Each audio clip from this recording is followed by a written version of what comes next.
My name's Cheryl Owen-Wilson. I'm the featured artist at New Zone for the month of November.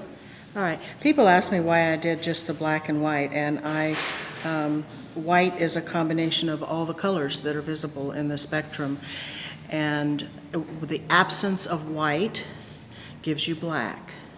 And I was just trying to challenge myself because there are a lot of ways to make black.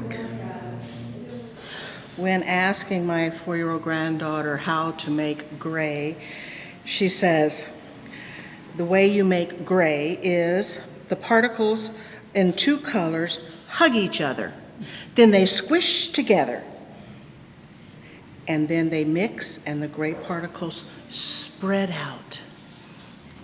I first started painting in a decorative art class because at the time I had 6 children at home.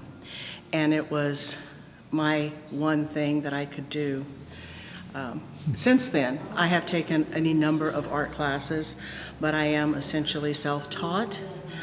I do credit some of my teachers along the way for the voice that I have, but I mainly credit my background. I was raised in Louisiana.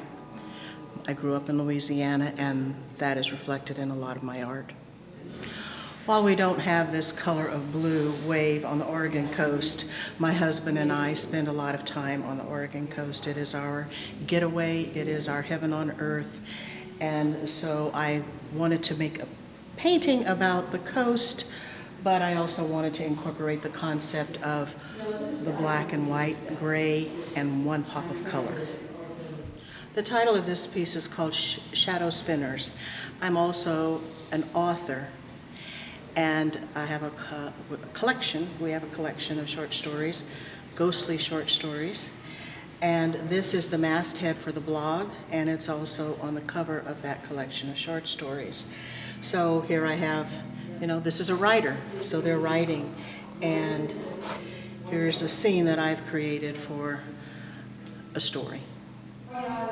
As I mentioned before, I grew up in Louisiana, so you're going to see a lot of twisty, turny trees, and that's what this is. Reminds me of, but also I grew up catching fireflies in jars, and I'm really sad that my granddaughter can't experience that here in Oregon, but that's why this piece was created.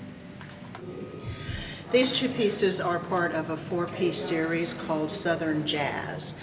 I grew up with Southern jazz, and so I wanted to feature some of the musical pieces that are used in Southern jazz, but I also wanted to depict the old plantation.